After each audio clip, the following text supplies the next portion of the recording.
राधा माधव जय कुंज बिहारी।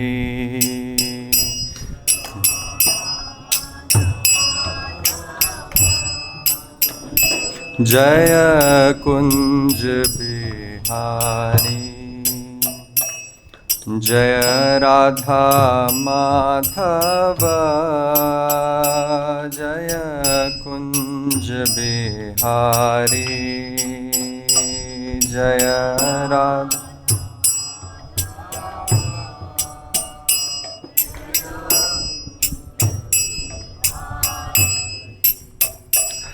जय गोपी जन वल्लभ जय गिरिवरधारी। जय गिरिवरधारी। जय गोपी जन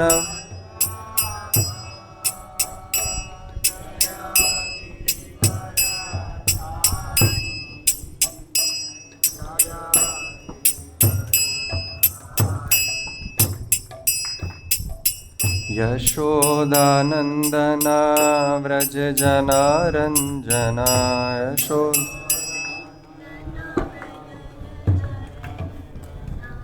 यशोदानंदन व्रज जनारंजन। यशोदानंद यमुना तीरा वनचारी। यमुना तीरा यमुना तीरा वनचारी। यमुना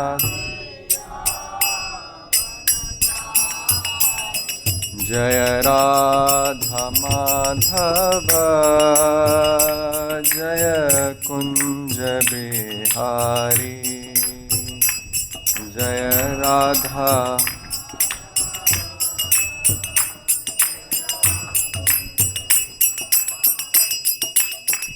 हरे कृष्णा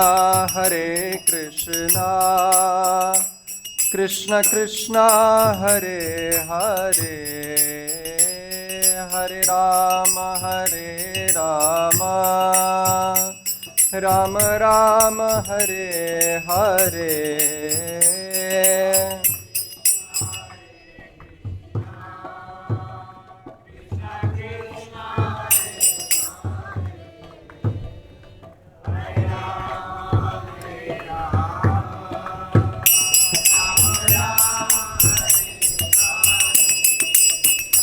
हरे कृष्णा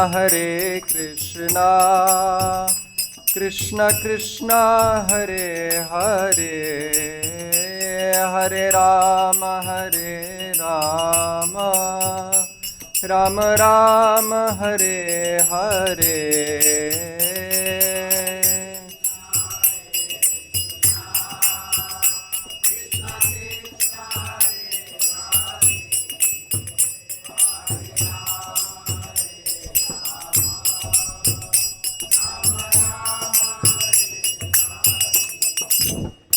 हरे कृष्णा कृष्ण कृष्ण हरे हरे। हरे राम राम राम हरे हरे। हरे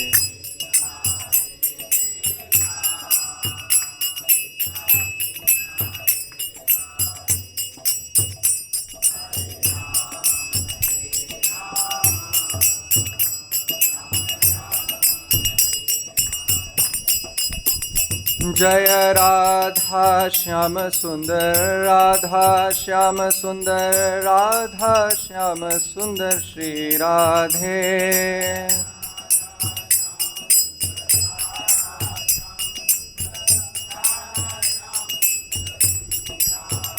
जय कृष्ण बलराम कृष्ण बलराम जय कृष्ण बलराम कृष्ण बलराम।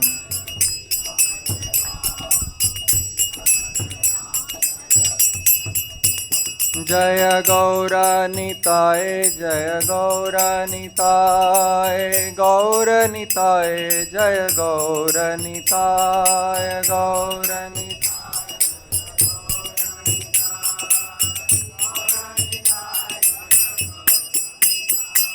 जय प्रभुपाद जय जय प्रभुपाद जय प्रभुपाद जय श्रील प्रभुपाद जय प्रभुपाद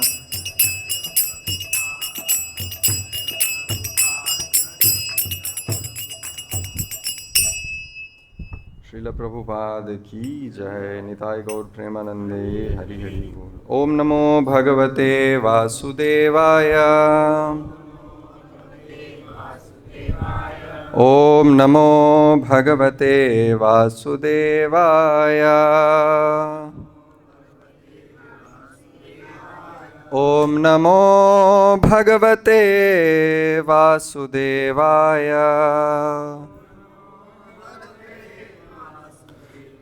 नारायणं नमस्कृत्य नरं चैव नरोत्तमं देवीं सरस्वतीं व्यासं ततो जयमुदीरये। नष्टप्रायेष्वभद्रेषु नित्यं भागवत सेवया भगवती उत्तमश्लोके भक्तिर्भवति नैष्ठिकी। कृष्णाय वासुदेवाय देवकी नंदनाय च नंदगोपकुमाराय गोविंदाय नमो नमः। हरे कृष्ण। श्रीमद् भागवत दशम स्कंध अध्याय 2 श्लोक संख्या 8। देवक्या जठरे गर्भं शेषाख्यं धाम मामकं तत्सन्निकृष्य रोहिण्या उदरे सन्निवेशय।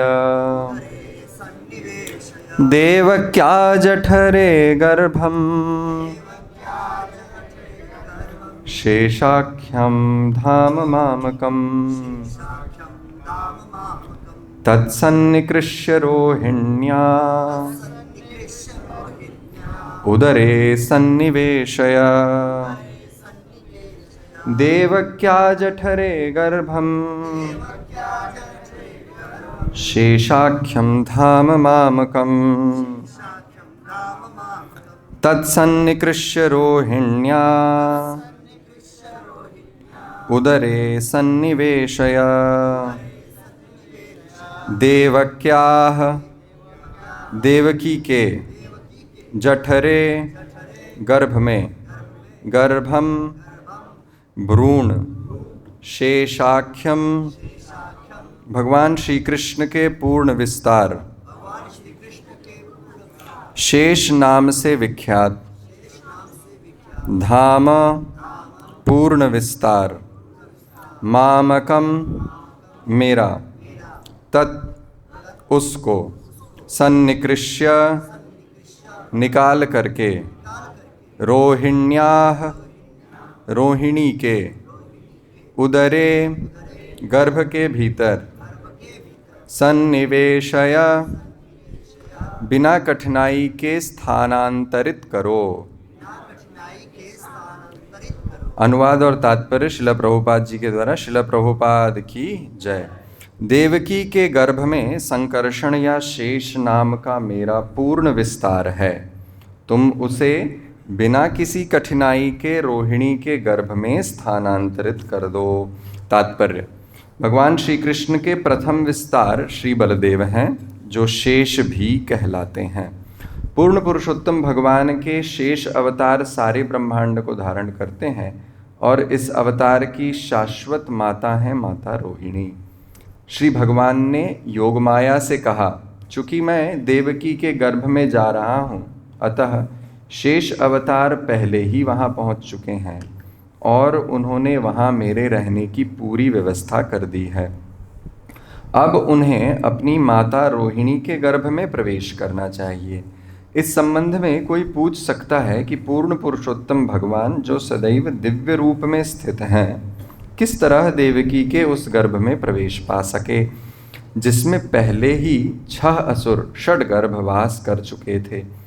क्या इसका यह अर्थ हुआ कि ये षड्गर्भासुर श्री भगवान के दिव्य शरीर के तुल्य थे? इसका उत्तर श्रील विश्वनाथ चक्रवर्ती ठाकुर ने दिया है, जो इस प्रकार है। समग्र सृष्टि तथा इसके व्यष्टि अंश भी पूर्ण पुरुषोत्तम भगवान की शक्ति के विस्तार हैं। इसलिए भौतिक जगत में श्री भगवान प्रवेश करके भी ऐसा नहीं करते। इसकी व्याख्या श्री भगवान ने स्वयं श्रीमद् भगवद गीता में की है। मया तदमिदं सर्वं जगदव्यक्तमूर्तिना मत्स्थानि सर्वभूतानि न चाहं तेष्वस्थितः न च मत्स्थानि भूतानि पश्य मे योगमैश्वरं भूतभृन्न च भूतस्थो ममात्मा भूतभावनः। यह समग्र ब्रह्मांड मेरे अप्रकट रूप में मुझ में व्याप्त है। सारे जीव मुझ में हैं, किंतु मैं उनमें नहीं हूँ। फिर भी हर सृजित वस्तु मुझ में टिकी नहीं है। मेरे योग ऐश्वर्य को तो देखो। यद्यपि मैं सारे जीवों का पालक हूँ और यद्यपि मैं सर्वत्र रहता हूँ, किंतु मैं सृष्टि का उद्गम हूँ। सर्वम खल्विदम ब्रह्म। हर वस्तु ब्रह्म अर्थात पूर्ण पुरुषोत्तम भगवान का विस्तार है। फिर भी हर वस्तु ईश्वर नहीं है और ईश्वर सर्वत्र है भी नहीं। हर वस्तु उन पर टिकी है और नहीं भी टिकी है। इसमें केवल अचिंत भेदाभेद दर्शन द्वारा समझाया जा सकता है। फिर भी ऐसे सत्य को शुद्ध भक्त के अतिरिक्त अन्य कोई नहीं समझ सकता, क्योंकि श्रीमद् भगवद गीता में श्री भगवान कहते हैं, भक्त्या माम अभिजानाति यावन यास्यास्मि तत्वतः। श्री भगवान उनके यथार्थ रूप में केवल भक्ति द्वारा समझे जा सकते हैं। यद्यपि सामान्य व्यक्ति श्री भगवान को नहीं समझ सकते, किंतु इस सिद्धांत को शास्त्रों के कथन से समझा जा सकता है। शुद्ध भक्त भक्ति योग की 9 विभिन्न विधियां संपन्न करके श्रवणम कीर्तनम विष्णु स्मरणम पाद सेवनम अर्चनम वंदनम दास्यम सख्यम आत्मनिवेदनम दिव्य पद पर आसीन रहता है। इस तरह भक्ति को प्राप्त भक्त इस भौतिक जगत में रहते हुए भी उसमें नहीं रहता। इतने पर भी भक्त सदा डरता रहता है कि भौतिक जगत से संबंधित होने के कारण उसे अनेक कल्मश प्रभावित कर सकते हैं। इसलिए वह सदैव भय के कारण चौकन्ना रहता है, जिससे उसका भौतिक सानिध्य क्रमशः घटता जाता है। प्रतीक रूप में माता देवकी का कंस से निरंतर डरना उन्हें शुद्ध बना रहा था। शुद्ध भक्त को सदैव भौतिक संग से डरते रहना चाहिए। इस प्रकार भौतिक सानिध्य के सारे असुरों का वध हो जाएगा। जिस तरह कंस के द्वारा षड्गर्भासुरों का वध हुआ था, ऐसा कहा जाता है कि मरीचि मन से प्रकट होता है। दूसरे शब्दों में मरीचि मन का अवतार है। मरीचि के 6 पुत्र हैं, काम, क्रोध, लोभ, मोह, मद एवं मात्सर्य। पूर्ण पुरुषोत्तम भगवान शुद्ध भक्ति से प्रकट होते हैं। इसकी पुष्टि वेदों द्वारा हुई है। भक्ति रेवैनम दर्शयति। केवल भक्ति से ही मनुष्य को पूर्ण पुरुषोत्तम भगवान का सानिध्य प्राप्त हो सकता है। पूर्ण पुरुषोत्तम भगवान देवकी के गर्भ से प्रकट हुए, इसलिए देवकी भक्ति की प्रतीक है और कंस भौतिक भय का प्रतीक है। जब शुद्ध भक्त सदैव भौतिक सानिध्य से डरता रहता है, तो उसका भक्ति का वास्तविक पद प्रकट होता है, जिससे उसमें भौतिक भोग के प्रति अरुचि उत्पन्न हो जाती है। जब मरीचि के 6 पुत्रों का ऐसे भय द्वारा वध हो जाता है और मनुष्य भौतिक कल्मश से मुक्त हो जाता है, तो भक्ति के गर्भ से श्री भगवान प्रकट होते हैं। इस तरह देवकी का 7वां गर्भ पूर्ण पुरुषोत्तम भगवान के प्राकट्य को सूचित करता है। जब काम, क्रोध, लोभ, मोह, मद तथा मात्सर्य यह 6 पुत्र मार डाले जाते हैं, तो पूर्ण पुरुषोत्तम भगवान के प्राकट्य हेतु शेष अवतार उपयुक्त परिस्थिति उत्पन्न करते हैं। दूसरे शब्दों में, जब मनुष्य में उसकी सहज कृष्ण चेतना जागृत होती है तो भगवान श्री कृष्ण प्रकट होते हैं। श्रील विश्वनाथ चक्रवर्ती ने यह व्याख्या की है। श्रील प्रभुपाद की जय। ओम अज्ञानतिमिरान्धस्य ज्ञानाञ्जनशलाकया चक्षुरुन्मीलितं येन तस्मै श्रीगुरुवे नमः। नमः ओम विष्णुपादाय कृष्णप्रेष्ठाय भूतले श्रीमते भक्तिवेदांत स्वामीति नामिने। नमस्ते सारस्वते देवे गौरवाणी प्रचारिणे निर्विशेष शून्यवादी पाश्चात्यदेशतारिणे। नमो महावदन्याय कृष्ण प्रेम प्रदायते कृष्णाय कृष्ण चैतन्य नामने गौरतुषे नमः। हे कृष्ण करुणा सिंधु दीनबंधु जगतपते गोपेश गोपिकाकांत राधाकांत नमोस्तुते। तप्त कांचन गौरांगी राधे वृंदावनेश्वरी वृषभानुसुते देवी प्रणमामि हरिप्रिये। वाञ्छाकल्पतरुभ्यश्च कृपा सिंधुभ्य एव च पतितानां पावनेभ्यो वैष्णवेभ्यो नमो नमः। जय श्री कृष्ण चैतन्य प्रभु नित्यानंद श्री अद्वैत गदाधर श्रीवासादि गौर भक्तवृंदा। हरे कृष्णा कृष्णा कृष्णा हरे हरे, हरे राम राम राम हरे हरे। हरे कृष्णा। सभी वैष्णवों को मेरा दंडवत प्रणाम। आप सब मेरा उत्साह बढ़ाने के लिए यहाँ एकत्रित हुए हैं और श्रीमद् भागवत का श्रवण करने के इच्छुक हैं। तो इस सेवा को ठीक प्रकार से पूरा किया जा सके, यही प्रार्थना हम भगवान से और समस्त वैष्णव जनों से करते हैं। आज श्रीमद् भागवत के दशम स्कंध के दूसरे अध्याय का 8वां श्लोक हम लोग पढ़ रहे हैं। भगवान माया देवी को यह आदेश कर रहे हैं कि देवकी के गर्भ में जो संकर्षण नामक मेरा ही स्वरूप है, मेरा ही पूर्ण विस्तार है, उसे तुम बिना किसी कठिनाई के रोहिणी के गर्भ में स्थानांतरित कर दो। यही श्लोक है, इसी श्लोक की व्याख्या चल रही है। कल जन्माष्टमी उत्सव है, सभी भक्त तैयारी में लगे हुए हैं जन्माष्टमी की। पथ पर भी हम आ रहे थे तो देखे कितने लोग बाहर से आते हैं जन्माष्टमी उत्सव मनाने के लिए। कल मथुरा गए थे तो वहाँ पर भी देखा जन्मभूमि के पास बहुत सारी तैयारियाँ चल रही हैं। हमारे मंदिर में भी अनेक तैयारियाँ चल रही हैं। हर जगह कुछ कलश, भक्त लोग मंत्रों का पाठ कर रहे हैं, ब्राह्मण अपने मंत्रों का अभ्यास कर रहे हैं। तो सब लोग अपनी अपनी तैयारी में लगे हुए हैं। जन्माष्टमी के दिन भगवान श्री कृष्ण आ रहे हैं तो उनका स्वागत करना है, यही तैयारी है। तो जन्माष्टमी की जो तैयारी है अनेक प्रकार से होती है। सब भक्त लोग अपने अपने अनुसार तैयारी करते हैं। कोई जिनके पास अपने विग्रह हैं लोई बाजार से जा कर के नए वस्त्र लाए होंगे, कुछ आभूषण लाए होंगे। तो ये सारी तैयारियां चल रही हैं। सब लोग अपने अपने अनुरूप जन्माष्टमी में कृष्ण का स्वागत करने के लिए तैयारी कर रहे हैं। पर यदि विचार करेंगे तो ये सारी तैयारियां बाह्य तैयारी हैं। जन्माष्टमी की तैयारी दो प्रकार की है, एक है बाह्य तैयारी और एक है आंतरिक तैयारी। बाह्य तैयारी यह सब है। भगवान बाह्य तैयारी से भी प्रसन्न होते हैं। बाह्य तैयारी है कि हम जा कर के भगवान के लिए आभूषण ले आएँ, उनके लिए नए वस्त्र ले आएँ, अपने घर में जो ठाकुर जी हैं उनके लिए सेवा पूजा का जो भी कार्य है, कलश आदि रखें। यह सब बाह्य तैयारियां हैं। लेकिन आंतरिक तैयारी ऐसी है कि हम अपने हृदय को उस प्रकार का बना लें कि जन्माष्टमी के दिन कृष्ण का प्राकट्य होगा तो हम कृष्ण को अपने हृदय में धारण कर लेंगे। यह आंतरिक तैयारी है।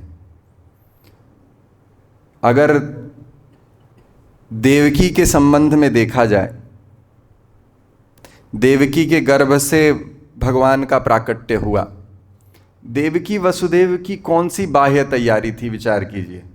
भगवान प्रकट हो रहे हैं, देवकी और वसुदेव कहाँ कारागार में स्थित हैं, कौन सी बाह्य तैयारी कर सकते हैं देवकी वसुदेव की भगवान को वो प्रसन्न कर सकें? क्या उनके पास आभूषण हैं, स्वर्ण मुद्राएं हैं? क्या वो ब्राह्मणों को दान दे सकते हैं? क्या अच्छे अच्छे वस्त्र कृष्ण के लिए ले आ सकते हैं? तो विचार करके देखिएगा तो देवकी वसुदेव की बाह्य तैयारी तो कुछ भी नहीं। बाह्य तैयारी बस इतनी है वसुदेव जी की कि कृष्ण के जन्म से पहले वसुदेव जी ने कारागार में स्थित सिपाहियों से कह करके कृष्ण के लिए एक छोटा सा पलना बनाया था। बस इतनी ही बाह्य तैयारी थी, जिसे उठा करके वसुदेव जी गोकुल लेकर के आए। यही वसुदेव जी की बाह्य तैयारी थी। और देवकी के पास तो कुछ भी नहीं था भगवान, लेकिन वहां फिर जन्म लिए। लेकिन देवकी वसुदेव की आंतरिक तैयारी कैसी है, इस पर विचार करना चाहिए। जहां देवकी के गर्भ में, देवकी के मन में और वसुदेव जी के मन में जन्म से पहले ही भगवान का प्राकट्य हो गया है। श्रीमद् भागवत इसका प्रमाण है। यह देवकी और वसुदेव की आंतरिक तैयारी थी। और इसी आंतरिक तैयारी का एक भाग यहां जो हम लोग श्रवण कर रहे हैं, भगवान कहते हैं, भगवान ने ही बलराम जी को देवकी के गर्भ में पहले स्थापित किया है। संकर्षण को देवकी के गर्भ में स्थापित किया है। यही देवकी की आंतरिक तैयारी है। हम भगवान को बाह्य रूप से ऐसा क्या दे सकते हैं कि वो प्रसन्न हो जाएं? हमारे पास ऐसा क्या है वास्तव में, अगर विचार किया जाए? भगवान के विषय में कहा गया कि मासनम ते गरुड़ासनाय किं भूषणं कौस्तुभभूषणाय लक्ष्मी प्रपन्नाय किमस्ति देयं वागीश किं ते वचनीयमस्ति। किम आसनम ते गरुड़ासनाय, जो भगवान गरुड़ जी के आसन पर विराजमान होते हैं, उन भगवान को हम लोग ऐसा क्या दे दें कि वो प्रसन्न हो जाएं? गरुड़ आसन पर भगवान विराजमान होते हैं, आप ज्यादा से ज्यादा क्या आसन देंगे? सोने का? कितने घरों में सोने के आसन पर ठाकुर जी विराजमान हैं। सोने का भी आसन नहीं दे सकते हैं। कृत्रिम जो आभूषण है वो हम लोग खरीद के ले आते हैं और भगवान को समर्पित करते हैं। तो किम आसनम ते गरुड़ासनाय किम भूषणम कौस्तुभ भूषणाय, जो प्रभु कौस्तुभ भूषण धारण करते हैं, उनको हम लोग कौन सा भूषण देकर के प्रसन्न कर सकते हैं? और लक्ष्मी प्रपन्नाय किमस्ति देयम, साक्षात लक्ष्मी जी जिनके वक्षों पर विलास करती हैं, उनको हम लोग और क्या दे सकते हैं? कौन सा धन दे करके हम उन्हें प्रसन्न कर सकते हैं? वागीश किमते वचनीयमस्ति, और सरस्वती जी जिनकी नित्य स्तुति गाया करती हैं, हम उनको कौन सी ऐसी स्तुति गा करके प्रसन्न कर सकते हैं? तो वास्तव में देखा जाए तो बाह्य तैयारी तो करने योग्य भी हम नहीं हैं। यदि प्रसन्न भी करना हो तो बाह्य तैयारी के तो योग्य भी नहीं है। लेकिन हाँ, आंतरिक तैयारी की जा सकती है। और आंतरिक तैयारी किसने किया? आंतरिक तैयारी किया देवकी ने, वसुदेव ने, जिन्होंने भगवान के प्राकट्य से पूर्व ही अपने मन को पूरा शुद्ध करके भगवान को अपने मन में धारण किया, और उससे भी पूर्व बलराम जी को अपने मन में धारण किया। यही आंतरिक तैयारी है। शबरी को देखिए, शबरी की बाह्य तैयारी कैसी? भगवान आने वाले हैं, शबरी प्रतीक्षा करती है, उसकी बाह्य तैयारी कैसी है? क्या है शबरी के पास जो दे सकती है वो भगवान को?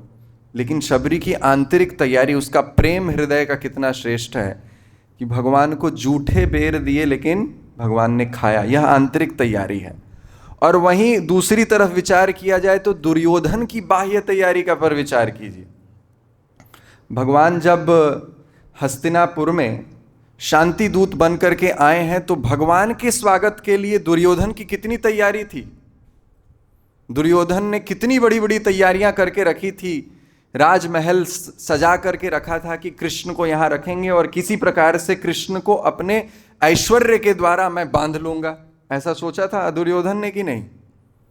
लेकिन क्या दुर्योधन की बाह्य तैयारी से भगवान प्रसन्न हुए? नहीं हुए। और वहीं हस्तिनापुर में विदुरानी की आंतरिक तैयारी देखिए, जहां विदुरानी के पास कुछ नहीं था, भगवान दरवाजे पर खटखटाए तो विदुरानी जो स्नान कर रही थी किसी प्रकार से वस्त्र धारण करके भगवान के लिए दरवाजा खोलती हैं और फिर भगवान को देख करके उनके अश्रु प्रवाहित होने लगते हैं। भगवान को ले आकर के बिठाती हैं, खाने के लिए सोचती हैं क्या दूं, कुछ नहीं है घर में, तो केला रहता है, केला छिल छिल करके केले फेंक देती हैं, छिलके देती हैं, लेकिन भगवान खाते हैं। दुर्योधन को भोग न खायो, रूखो साग विदुर घर खायो। दुर्योधन को रूखो साग विदुर घर खायो, ऐसे प्रेम पुजारी राधे श्याम श्याम श्याम। ऐसे प्रेम पुजारी राधे श्याम श्याम श्याम। जय माधव मदन मुरारी राधे श्याम श्याम श्याम। जय माधव मदन मुरारी राधे श्याम श्याम श्याम। देखिए ये आंतरिक तैयारी है। बाह्य तैयारी तो बहुत लोग कर सकते हैं, जिनकी पास योग्यता है वो करते रहें, लेकिन हमें आंतरिक तैयारी पर ध्यान देना चाहिए। और आंतरिक तैयारी देवकी और वसुदेव जी की है। देवकी और वसुदेव ने हृदय में भगवान को धारण किया। अब प्रश्न उठता है कि हम कैसे धारण करें। हमारे लिए बड़ा प्रश्न है कि भाई देवकी वसुदेव के मन में पहले भगवान आए, वसुदेव जी के मन में आए और वसुदेव जी के मन से देवकी के मन में गए भगवान। हम कैसे अपने मन में कृष्ण को धारण करें? तो हमारे मन में कृष्ण आएंगे श्रीमद् भागवत के श्रवण से। श्रीमद् भागवत में कहा गया, प्रविष्ट कर्णरंध्रेण स्वानाम भाव सरोरुहम धुनोति शमलम कृष्ण सलिलस्य यथा शरत्। ये जो कान है, कान के रंध्र के माध्यम से श्री कृष्ण हृदय में प्रवेश करते हैं, ऐसा श्रीमद् भागवत कहता है। प्रविष्ट कर्णरंध्रेण स्वानाम भाव सरोरुहम। और जिस प्रकार से शरद ऋतु में सलिल अपने आप पवित्र हो जाता है, उसी प्रकार से श्रीमद् भागवत आदि के श्रवण के माध्यम से, कानों के माध्यम से श्री कृष्ण हृदय में प्रवेश करते हैं और हृदय में बैठे हुए समस्त विकारों को जलाकर राख कर देते हैं। इसीलिए श्रीमद् भागवत के विषय में कहा गया कि यह श्रीमद् भागवत कथा यज्ञ है। यह यज्ञ की भांति है। किसी यज्ञ में आप बैठते हैं तो कितना विचार करके बैठते हैं, क्योंकि हमारी कर्म बुद्धि अधिक है। इसलिए होता यह है कि कर्मों में हमारी अत्यंत निष्ठा होती है। अभी यहाँ यज्ञ करने लग जाइए, मंत्रों का उच्चारण होने लगे तो लोग बहुत सावधानी पूर्वक बैठेंगे। कोई सोता है यज्ञ में, देखा है, मंत्रों का उच्चारण हो रहा हो, अग्नि प्रज्वलित हो, कितना सावधानी पूर्वक सभी ब्राह्मण इत्यादि मंत्रों का उच्चारण करते हैं। लेकिन यह श्रीमद् भागवत भी कथा यज्ञ है, यह यज्ञ की भांति है। यह यज्ञ ऐसा है जहाँ यज्ञ कुंड, ये दो हमारे कान हैं। भगवान ने ये दो यज्ञ कुंड हमें दिया है। और यज्ञ में आहुति डालने के लिए श्रुक और श्रुवा का प्रयोग किया जाता है, आपने देखा होगा। वह श्रुक और श्रुवा वक्ता की जिह्वा है। और यज्ञ की आहुति, जो वस्तु डाली जाती है यज्ञ में, वह है कृष्ण कथा। तो यह कृष्ण कथा रूपी आहुति वक्ता की जिह्वा से जब दो यज्ञ कुंडों में जाती है तो अग्नि प्रज्वलित होती है। यह अग्नि कृष्ण प्रेम की अग्नि है, जो धधक करके हृदय में प्रज्वलित होती है। और उस अग्नि के प्रज्वलन से ही काम, क्रोध, लोभ, मोह, मद, मात्सर्य इत्यादि समस्त विकारों का नाश हो जाता है और कृष्ण हृदय में स्थापित हो जाते हैं। तो ये वास्तव में श्रीमद् भागवत का श्रवण ही हमें आंतरिक तैयारी, हमारी आंतरिक तैयारी है। ये हमें कृष्ण का स्वागत करने के लिए हमारी यही तैयारी होनी चाहिए। और हम लोग ये कर ही रहे हैं, प्रतिदिन श्रीमद् भागवत का श्रवण कर रहे हैं, लेकिन और भी करना चाहिए, अधिक से अधिक करना चाहिए। कृष्ण जन्माष्टमी उत्सव में सबसे मुख्य भाग होना चाहिए, वह है श्रवण, कृष्ण लीला का श्रवण, कृष्ण लीला का कीर्तन, कृष्ण नाम का कीर्तन। यही हमारी आंतरिक तैयारी है। तो यहाँ देखिए, विचार कीजिए, यहाँ बलराम जी के संबंध में कहा गया, कृष्ण के आने से पूर्व ही भगवान ने कह दिया है कि हे माया देवी, आप जाकर के बलराम जी को, संकर्षण को देवकी के हृदय में, पहले तो देवकी के गर्भ में आ चुके हैं संकर्षण जी, वहां से आकर्षित करके तुम उनको देवकी उनके गर्भ में कर दो, देवकी के पुत्र रूप में प्रकट होंगे। तो नंद महारानी की, यशोदा की देवकी के गर्भ में संकर्षण जो उनका विस्तार है, उसे तुम रोहिणी के गर्भ में कर दो। तो देवकी ने बलराम जी को पहले गर्भ में धारण किया है। क्यों धारण किया है, इसका कारण तात्पर्य में प्रभुपाद जी ने बताया। प्रभुपाद जी कहते हैं कि हृदय में 6 प्रकार की वासनाएं रहती हैं। यह काम, क्रोध, लोभ, मोह, मद, मात्सर्य, यह सबके हृदय में विराजमान है। तो भगवान का प्राकट्य तभी होता है जब ये 6 प्रकार की वासनाओं का नाश होता है, और इन वासनाओं के नाश करने के लिए ही गुरु तत्व रूप में श्री बलराम जी का प्राकट्य होता है। तो कृष्ण के प्राकट्य से पहले बलराम जी का प्राकट्य होना आवश्यक है, बलराम जी को धारण करना आवश्यक है, और उसी से अनर्थों का विनाश होता है। बलराम जी कौन है, इनके विषय में यदि तत्वतः विचार किया जाए तो बलराम जी और कृष्ण में कोई भेद नहीं है। प्रभुपाद जी से किसी ने पूछा कि कृष्ण और बलराम में क्या अंतर है, तो प्रभुपाद जी बोलते हैं कि कृष्ण और बलराम में वास्तव में कोई अंतर नहीं है, बस उनके अंग के वर्णों का अंतर है और कोई अंतर नहीं। एक काले हैं तो दूसरे गोरे हैं, और कोई अंतर नहीं है। यही अंतर है, इसके अतिरिक्त तो और कोई अंतर नहीं। इसलिए यहां श्री कृष्ण के प्रथम विस्तार के रूप में श्री बलराम जी को जाना जाता है। वे श्री कृष्ण के प्रथम विस्तार हैं। एक आचार्य कहते हैं, देखिए श्री कृष्ण वेणु धारण करते हैं और वेणु माधुर्य का प्रतीक है। तो श्री कृष्ण के वेणु धारण करने से उनके माधुर्य का आस्वादन किसी भक्त को कब हो सकता है। वो कहते हैं कि कृष्ण जो वेणु धारण करते हैं, वेणु माधुर्य का प्रतीक है, तो इस माधुर्य का आस्वादन किसी भक्त को कब हो सकता है। सब लोग चाहते हैं कृष्ण के वेणु माधुर्य का आस्वादन हम करें, सबकी इच्छा है, तो कब हो सकता है। वे कहते हैं कि जब श्री बलराम जी किसी के हृदय में प्रकट होंगे तो ही श्री कृष्ण के माधुर्य का आस्वादन हो सकता है। और बलराम जी क्या धारण करते हैं, हल। बलराम जी हल धारण करते हैं। हल का क्या अर्थ है, हल कौन धारण करता है सामान्य जगत में, किसान धारण करता है। तो बलराम जी जब किसी भक्त के हृदय में प्रकट होते हैं तो किसान की भांति, हृदय जो है वह क्षेत्र है, वह भूमि है। किसान जैसे किसी भूमि पर हल चला करके उसके खर पतवारों को पहले निकालता है और खर पतवारों को निकाल करके फिर उसमें बीजारोपण करता है, उसी प्रकार श्री बलराम जी एक किसान की भांति अपने हल का प्रयोग करके किसी भक्त के हृदय रूपी क्षेत्र में उसके खर पतवार, उसके अनर्थों को निकाल करके पहले फेंकते हैं और फिर भक्ति रूपी बीज को वहां स्थापित करते हैं। और जैसे किसान रोज उस भक्ति रूपी बीज को सींचता है, जैसे बीज को सींचता है, उसी प्रकार श्री बलराम जी भक्ति में बल प्रदान करते हैं। प्रतिदिन भक्ति में जो बल मिलता है हमें, वह बलराम जी से मिलता है।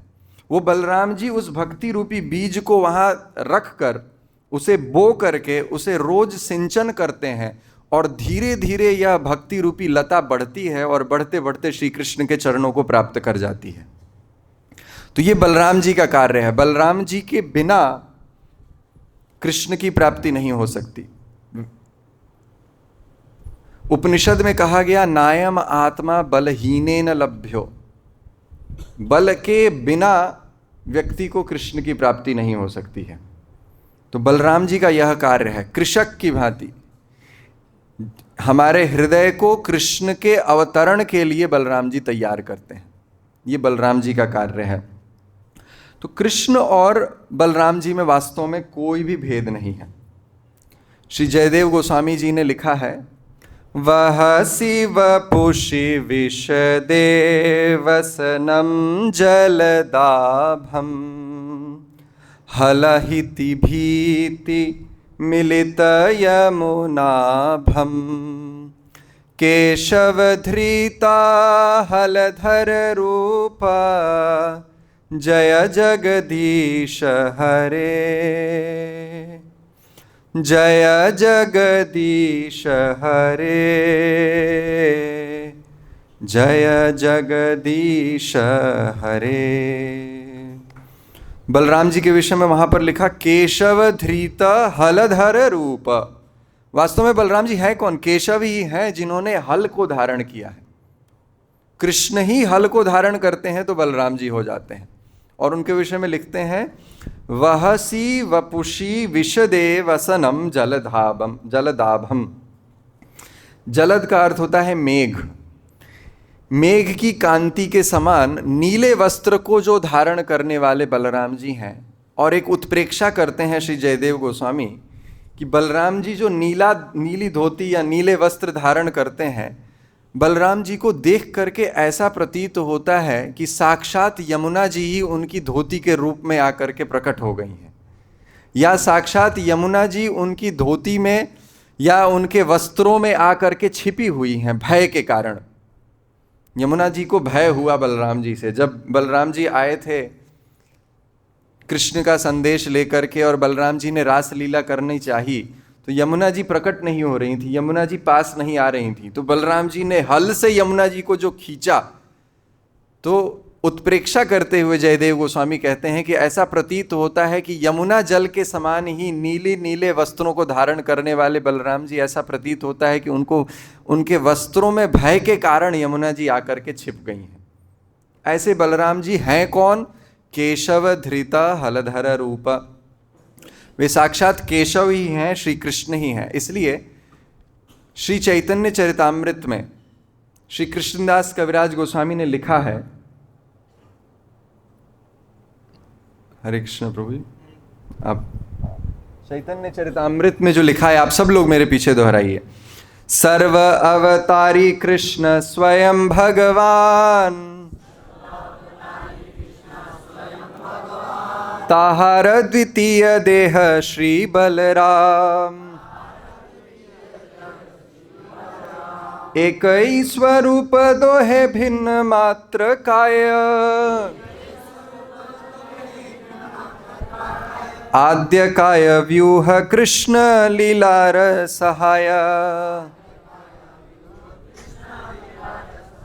श्री बलराम गोसाई मूल संकर्षण, पंचरूप धरे करे कृष्णेर सेवन।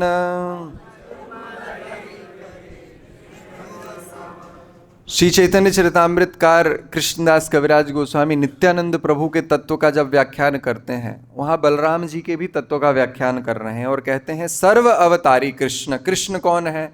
सर्व अवतारी, स्वयं भगवान है। ताहार द्वितीय देह श्री बलराम, उनके द्वितीय देह ही हैं श्री बलराम जी। अर्थात कृष्ण और बलराम में तत्वतः कोई भेद नहीं। द्वितीय देह का अर्थ वही है, कोई और नहीं, दूसरे ही हैं। कृष्ण ही बलराम के रूप में प्रकट हुए हैं। लेकिन कृष्ण बलराम के रूप में प्रकट ही क्यों होते हैं? एक ही स्वरूप भिन्न मात्र काय, बस काया भेद है। आद्य काय व्यूह कृष्ण लीला सहाय, श्री कृष्ण के आदि प्रकाश के रूप में बलराम जी प्रकट होते हैं। किस लिए? लीला रसहाय, कृष्ण लीला में सहायता करने के लिए बलराम जी का प्राकट्य है। किस प्रकार सहायता करते हैं उसके विषय में कहते हैं कि श्री बलराम जो मूल संकर्षण है, पंच रूप धरी करे कृष्णेर सेवन। ये बलराम जी 5 रूपों को धारण करके कृष्ण की सेवा करते हैं। ये 5 रूप कौन कौन से हैं? तो 3 तो भगवान के पुरुषावतार, 3 विष्णु स्वरूप, कारणोदक्षाई विष्णु, गर्भोदक्षाई विष्णु और क्षीरोदक्षाई विष्णु के रूप में, और एक भगवान की कला के रूप में, शेष भगवान के रूप में, अनंत भगवान के रूप में, शेष नाग के रूप में बलराम जी प्रकट होकर के। तो ये 4 रूप और 5वां बलराम जी के रूप में। इस तरह से 5 रूपों में प्रकट होकर के ये कृष्ण लीला में सहायता करते हैं। ये बलराम जी का स्वरूप है। ये 5 रूप तो हैं ही, बलराम जी अन्य कई रूपों में प्रकट होकर के कृष्ण सेवा में सहायता करते हैं। पहला सेवा सामग्री रूप, श्री बलराम जी सेवा सामग्री के रूप में प्रकट होकर के कृष्ण सेवा करते हैं। जैसे हम लोग ये करताल, मृदंग, यह माइक, पुस्तक रखने का स्थान, जहां बैठे हैं, जो कुछ कृष्ण सेवा में उपयुक्त हो रहा हो, विग्रह सेवा में जो उपयुक्त हो रहा हो, वह सब कुछ बलराम जी का ही स्वरूप है।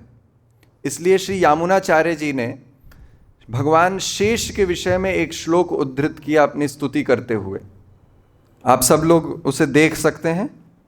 शेष भगवान के लिए यह श्लोक श्री यामुनाचार्य जी ने उद्धृत किया है। निवास शय्यास सन पादुकांशुको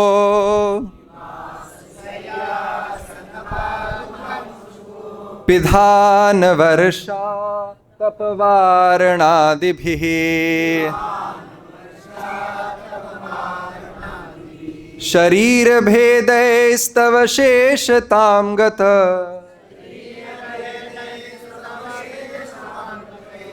यथोचितं शेष इतीर्यते जना।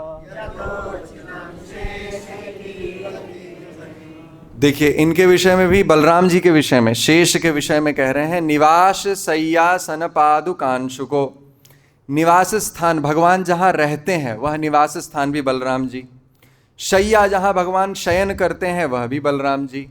तो गोलोक वृंदावन के विषय में ब्रह्म संहिता में बोला गया तद अनंतांश संभवः। यह गोलोक वृंदावन है क्या? बलराम जी का ही विस्तार है।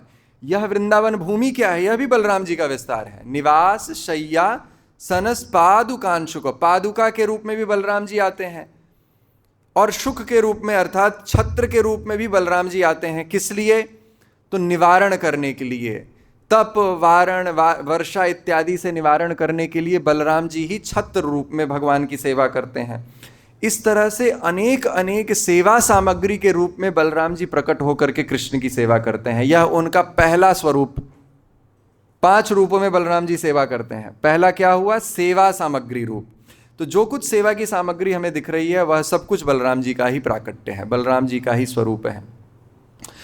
दूसरा, गुरु तत्व के रूप में बलराम जी आकर के सेवा करते हैं। गुरु के तत्व के रूप में भी बलराम जी अपने आप को प्रकट करते हैं। इसलिए आप देखिए, किसी भी लीला में कृष्ण से मिलन कराने में बलराम जी की कृपा आवश्यक है। जहाँ बलराम जी की कृपा नहीं होती है वहाँ कृष्ण से मिलन नहीं होता। जहाँ बलराम जी का, गुरु का अपराध हो जाता है वहाँ कृष्ण से व्यक्ति नहीं मिल सकता। यस्य प्रसादात् भगवत प्रसादो यस्य अप्रसादान न गति कुतोपि। बलराम जी के प्रसाद से अर्थात गुरु के प्रसाद से कृष्ण की प्राप्ति, और गुरु यदि अप्रसन्न हो गए तो कृष्ण की प्राप्ति भी नहीं हो सकती। यह बलराम जी अनेक प्रकार की लीलाओं में इसे करके दिखाते हैं। जब लक्ष्मण जी के रूप में बलराम जी प्रकट होते हैं तो वहां वर्णन किया गया, देखिए, लक्ष्मण जी सीता जी के साथ और राम जी के साथ वन में गए।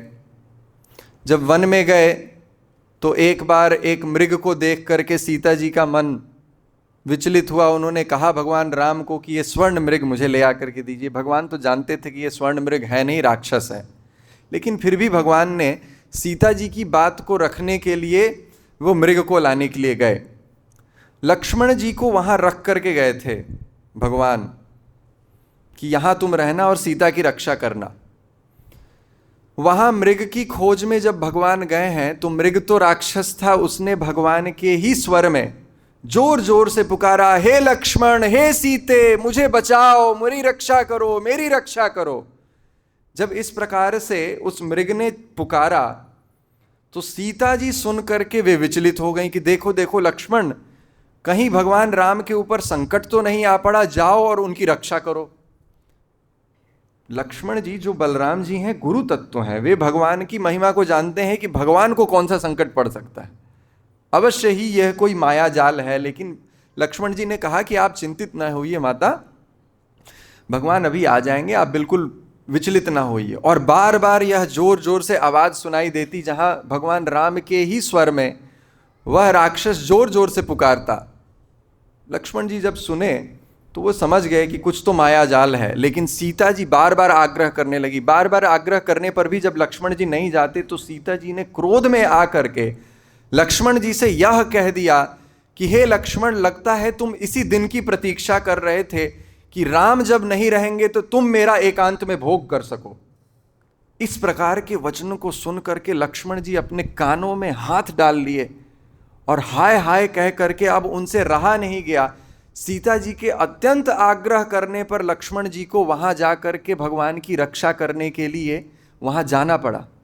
जब लक्ष्मण जी वहां गए तो भगवान राम पूछते हैं कि तुम यहां क्यों आए हो। देखिए, एक भक्त कह रहे थे कि किसी व्यक्ति को पति पत्नी के बीच में नहीं फंसना चाहिए नहीं तो बहुत दुर्गति होती है। तो यहां लक्ष्मण जी फंसे, उधर सीता जी से डांट सुने और इधर राम जी भी डांटते हैं कि तुम्हें तो मैं छोड़ करके आया था, यहां क्यों आ गए। और जब वापस आए तो देखते हैं कि सीता जी का हरण हो गया।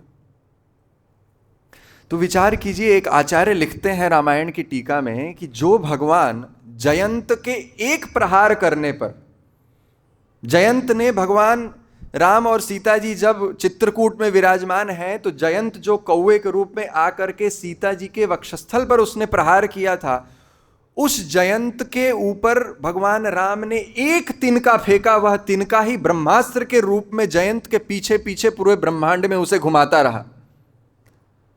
तो जिस सीता जी की रक्षा के लिए जयंत पर एक तिनके का प्रहार यदि ब्रह्मास्त्र बन करके उस जयंत को मारने के लिए दौड़ता रहा, और वह जयंत जब तक आकर के सीता जी के चरणों में आकर के उसने क्षमा प्रार्थना नहीं की, तब तक भगवान का वह बाण, वह ब्रह्मास्त्र जयंत के पीछे रहा।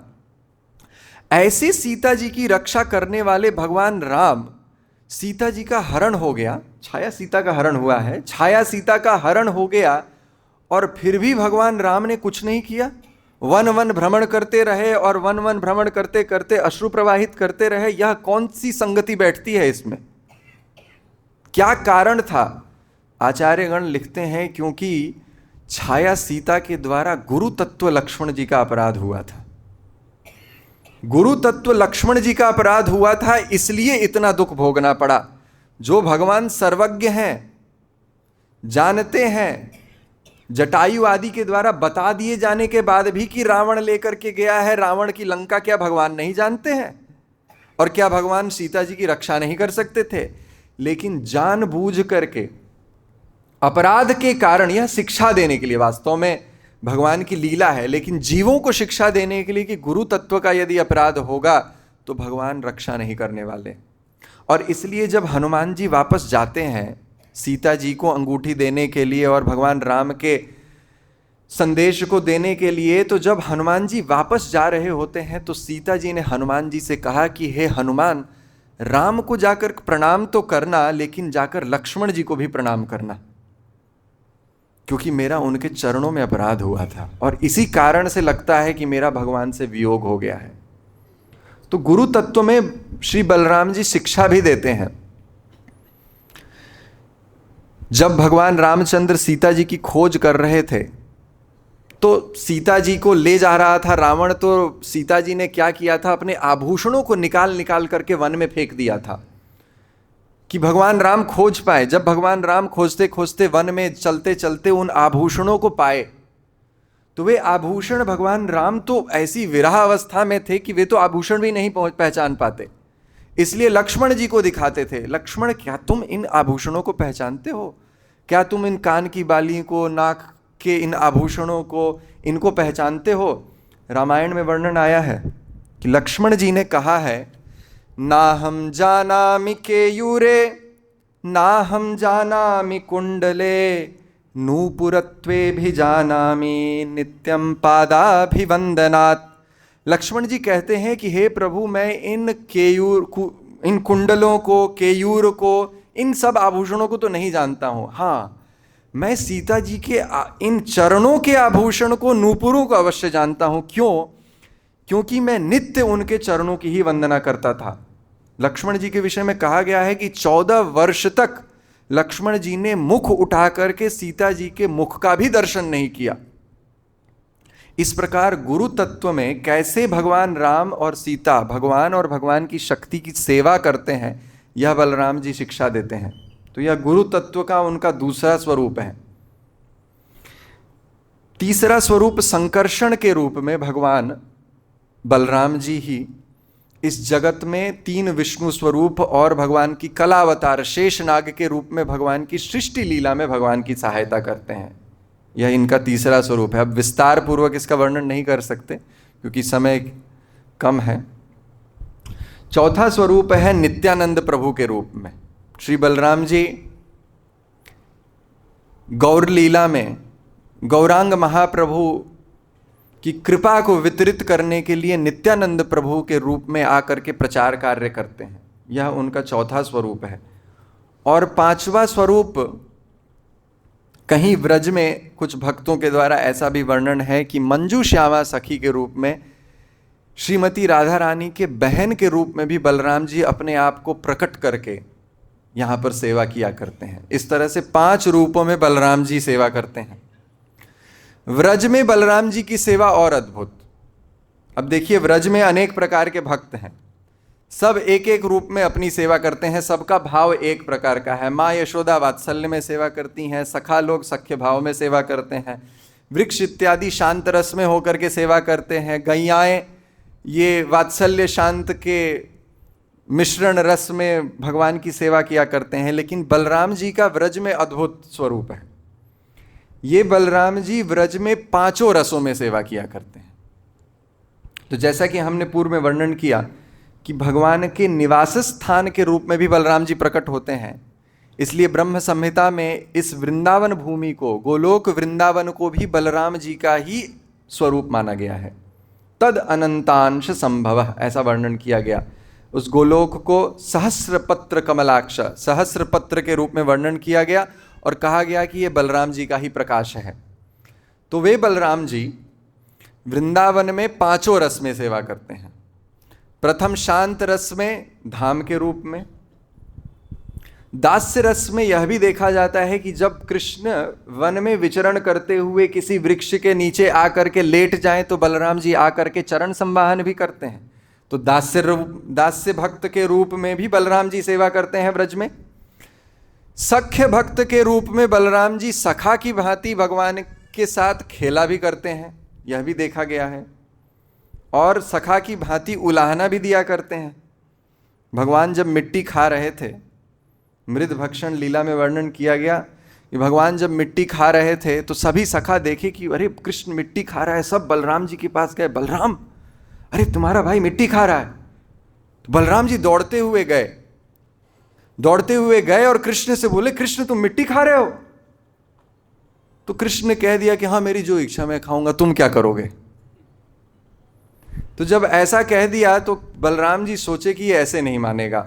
अब एक काम कर सकते थे बलराम जी की, कृष्ण का हाथ पकड़ते, खींचते हुए घसीटते हुए घर ले आते, मैया यशोदा को बताते, पर देखे कि इतना ढीठ हो गया है कृष्ण, तो सोचे कि ऐसे काम नहीं बनेगी, जा करके मैया को बताना पड़ेगा। और जा करके बलराम जी के साथ बलराम जी अपनी सभी सखाओं को लेकर के मैया यशोदा के पास गए। ऐसा श्रीमद् भागवत में वर्णन आया। सभी सखाओं को लेकर के गए और वहां जाकर के उलाहना देते हैं कि देखो तुम्हारा लाला मिट्टी खा रहा है, जाकर के उसे समझाओ। माँ यशोदा ने हाथ पकड़ लिया और कहा कि अरे क्यों मिट्टी खाता है? माँ यशोदा आई, हाथ पकड़ करके कृष्ण से पूछने लगी, कृष्ण तुमने मिट्टी खाया? भगवान ने कह दिया, ना हम भक्षितवान अम्ब सर्वे मिथ्याभिशंसिनः। अम्ब, अम्ब कह करके माँ कह करके संबोधन करते हैं भगवान। यह सोचते हैं कि माँ कह दूंगा कि तो माँ का मन पिघल जाएगा, हृदय पिघल जाएगा, तो माँ ये नहीं पूछेगी कि खाया कि नहीं खाया, अपने वात्सल्य में ही डूब जाएगी। लेकिन माँ तो उस दिन पीछे पड़ गई थी और कहते हैं भगवान कि मैंने नहीं खाया, ये सब झूठ बोल रहे हैं। तो माँ पूछती है कि सब झूठ बोल रहे हैं, ये सब सखा झूठ बोल रहे हैं? तो कृष्ण कहते हैं कि हाँ ये सब झूठ बोलते हैं, ये सब के सब झूठ बोल रहे हैं। तो माँ बोलती है कि ठीक है, मैं मान लेती हूँ कि ये सखा बोल रहे हैं, झूठ बोल रहे होंगे, लेकिन तुम्हारा भाई ये जो तुम्हारा अग्रज भी है, ये अग्रज भी झूठ बोल रहा है। तो कृष्ण कहते हैं क्या समझ के रखी हो बलराम को? ये हमारी इतनी निंदा करता है।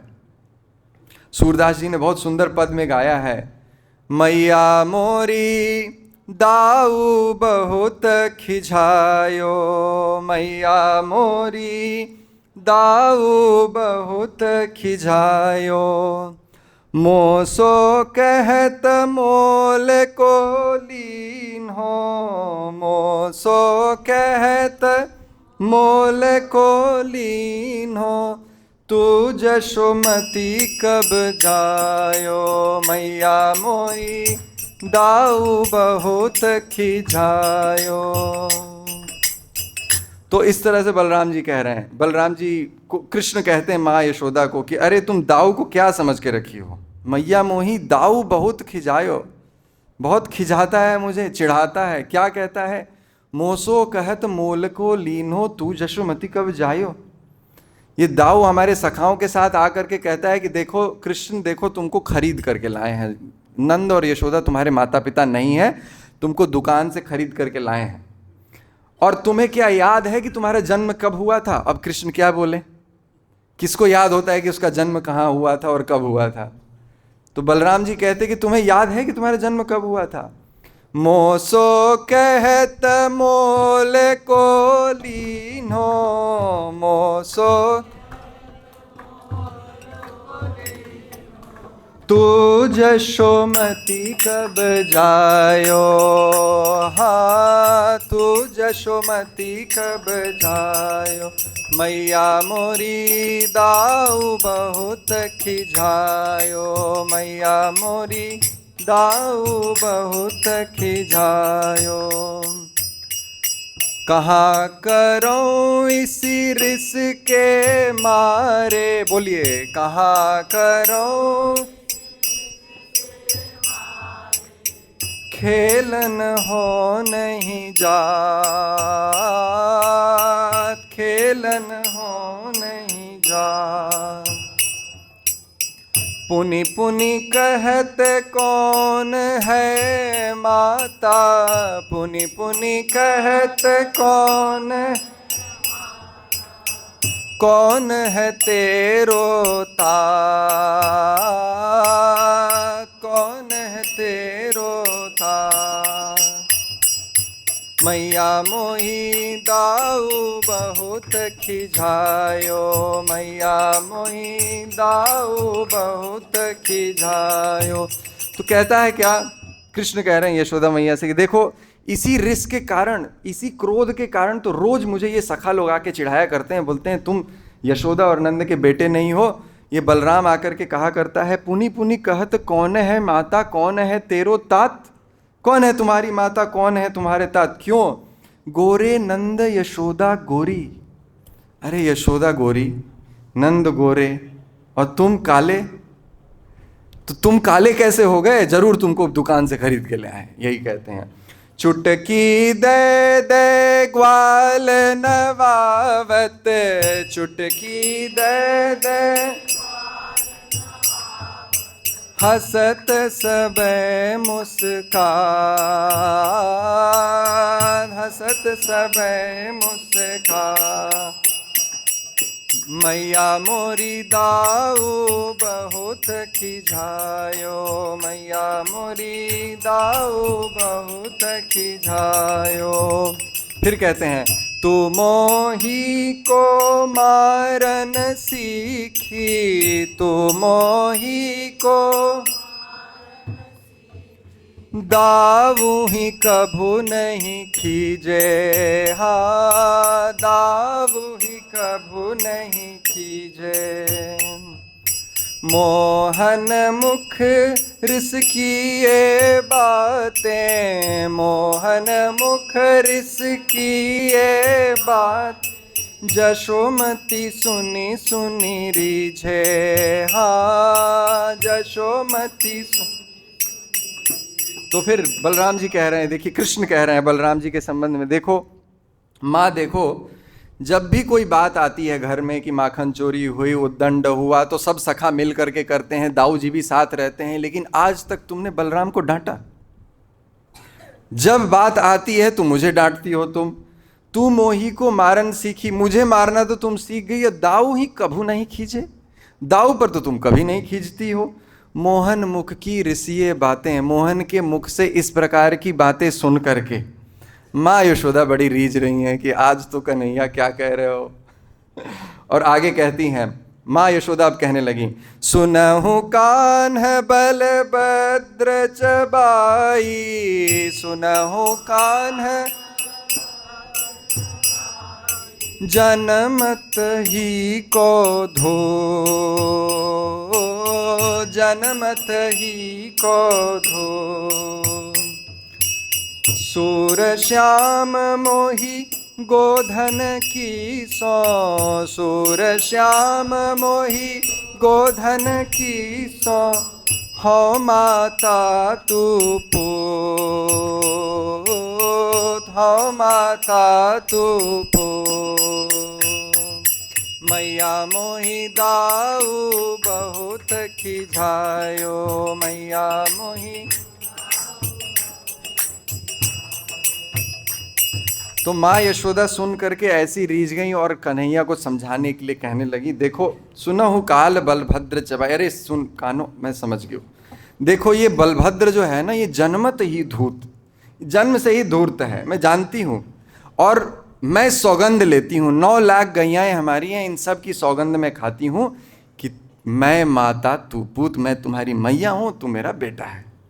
इस तरह से दाऊ जी सख्य रस में जब कृष्ण के साथ मिलते हैं तो ऐसे चुगली करते हैं, उनकी उलाहना देते हैं, उन्हें उनकी टांग खींचते हैं। ये सख्य रस में दाऊ जी का भाव है। वात्सल्य रस में भी दाऊ जी कुछ समय 5 मिनट और, वात्सल्य रस में किस प्रकार से दाऊ जी भगवान की सेवा करते हैं, इसके विषय में भागवत में वर्णन आया है और आचार्यों ने भी कहा। बलराम जी कृष्ण के साथ नित्य गोचारण के लिए जाया करते और माँ यशोदा प्रतिदिन बलराम जी को बुला करके उनको कहती कि देख बलराम, तू बड़ा है और ये छोटा, तेरे भरोसे इसको मैं यहाँ गायों को चराने के लिए भेज रही हूँ, देखना कहीं यमुना के जल में जाने मत देना, किसी वृक्ष पर चढ़ने मत देना, कालिया दह के पास तो बिल्कुल ही ना जाने देना। इस तरह से माँ यशोदा बलराम जी को वात्सल्य भाव में है, इसलिए उस वात्सल्य के कारण ही उनको इस प्रकार की जिम्मेवारी दे करके भेजती हैं कि जाओ जाओ देखना, इसे ध्यान से रखना। और इसीलिए यदि कहीं उद्दंडता करनी हो कृष्ण को, यदि भगवान को कभी उद्दंडता करनी हो तो वो देखते हैं कि दाऊ दादा तो सामने नहीं, कहीं आसपास तो नहीं। कालिया दमन करना हुआ भगवान को, कालिया दमन करने के लिए क्या करना था, भगवान को वृक्ष पे चढ़ करके कालिया दह में कूदना था। बलराम जी जब साथ रहते तो हाथ पकड़ करके कालिया दह के पास जाने नहीं देते, खींच करके दूसरी तरफ वन के ले जाते। तो भगवान सोच रहे थे कि कालिया दमन करना है, कालिया पर नृत्य करके गोपियों को रिझाना है, ये सब कार्य पूरा कैसे होगा यदि बलराम जी रोज आएंगे तो। इसलिए जिस दिन बलराम जी नहीं आए उस दिन जाकर के बलराम कृष्ण कालिया का दमन किए। और तालवन में जब तालवन में वर्णन किया गया धेनुकासुर की वध की लीला में, बलराम जी ने वध किया है। क्यों वध किया है बलराम जी ने, कारण क्या है? आचार्यगण कहते हैं कि प्रथम दिन भगवान गोचारण के लिए जब गए हैं तो सब सखा ताल वृक्षों के फल के मधुर सुगंध को सूंघ सूंघ करके कहे कृष्ण को कि कृष्ण चलो चलो तालवन में फल, मीठे मीठे फल है वो खाएंगे। तो कृष्ण तो कहे कि चलो चलो चलते हैं, और कृष्ण अपने सखाओं के साथ तालवन की तरफ आगे चल पड़े। तो बलराम जी सोचे कि माँ यशोदा कही थी कि तालवन की तरफ जाने नहीं देना है, तो बलराम जी सोचे कि अब रोकने से तो ये रुकने वाला है नहीं। तो कृष्ण से पहले जाकर के तालवन में जाकर के धेनुकासुर का वध करके सारे वृक्षों से फल को निकाल करके रख दिया बलराम जी ने कि कृष्ण को कोई संकट ना आवे। ये बलराम जी का वात्सल्य रस में भाव है। और कभी माँ यशोदा कृष्ण को बांध दें, भागवत में वर्णन आया, श्रीमद् भागवत में कृष्ण को माँ यशोदा ने बांध दिया। तो बांध दिया तो कुछ वैष्णव आचार्यगण कहते हैं कि उस समय बलराम जी रोहिणी जी के साथ अपने नानी गांव गए हुए थे, कहीं और गए हुए थे। वापस आए तो देखते हैं कि बलराम जी देखे कि कृष्ण को बांधा गया है, ऊखल में बांध दिया गया है। तो जोर जोर से कहने लगे कि अरे कौन है ये जिसने कृष्ण को बांधा है, अनंत कोटि ईश्वर ब्रह्मांड नायक, इनको किसने बांध दिया? तो माँ यशोदा आ गई। सब लोगों ने कथा सुनी भी होगी। माँ यशोदा आई, माँ पूछती हैं कि अच्छा ये अनंत कोटि ब्रह्मांड नायक और तुम कौन? बोले मैं शेष, जो पृथ्वी को अपने ऊपर धारण करता हूं, मैं शेष नाग हूं, मैं संकर्षण हूं। जोर जोर से कहने लगे तो माँ यशोदा एक डंडा उठाई, बोले कि सब अवतार मेरे ही घर में हुए जा रहे हैं। और बलराम जी भागते हैं। तो वहां पर भी वात्सल्य रस देखा जाता है। और एक भक्त तो बहुत ही सुंदर लिखते हैं, वो कहते हैं कि जब बलराम जी ने कृष्ण को देखा बंधा हुआ तो पहले तो प्रयत्न किए छुड़ाने का, और जब छुड़ा नहीं पाए तो अब करें क्या, तो रोने लगे। तो वो कहते हैं, बहुत ही सुंदर उन्होंने पद में लिखा है, एक पद का हम लोग गान कर सकते हैं, थोड़ा समय है तो अगर, तो ये पद बहुत ही सुंदर है। बलराम जी क्या कह रहे हैं सुनिए। काहे को जशोदा मैया त्रास्यों ते बारो कन्हैया, काहे को जशोदा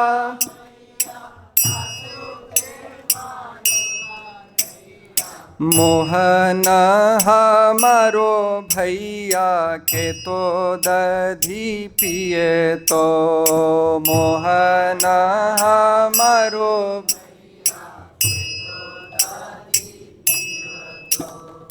हाँ तो न भयोरी घर साटी दीनी सर सर, हाँ तो न भयोरी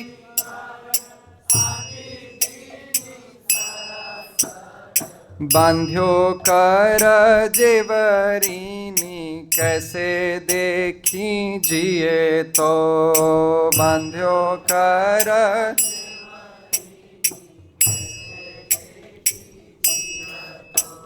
तो मैया यशोदा से बलराम जी कहते हैं कि अरे यशोदा, क्यों मेरे कन्हैया को त्रास दे रही है तू? तुमने कन्हैया को क्यों बांध लिया? मोहन हमारो भैया, ये मोहन हमारे भैया हैं। कितना दधी दूध माखन तुम्हारा खा लिया कि तुमने इनको बांध दिया?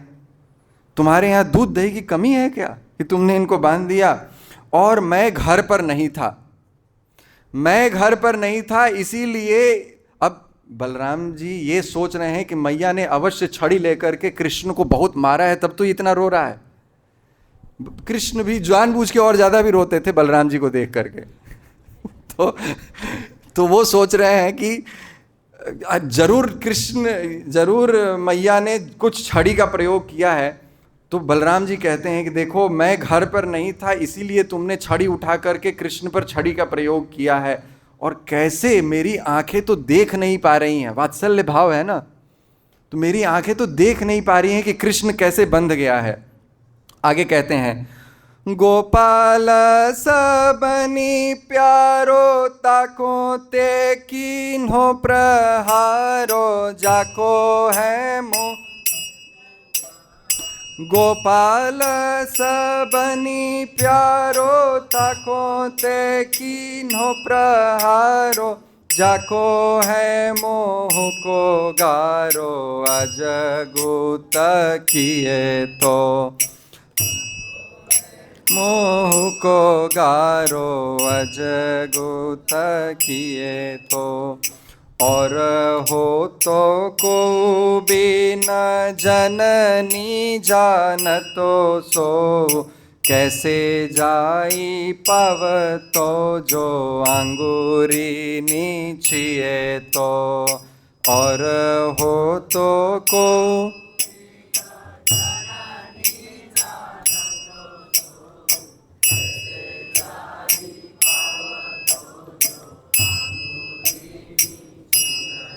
तो बलराम जी कहते हैं देखो ये गोपाल तो सबका प्यारा है, कौन व्रज में ऐसा नहीं है जो गोपाल से प्रेम नहीं करता।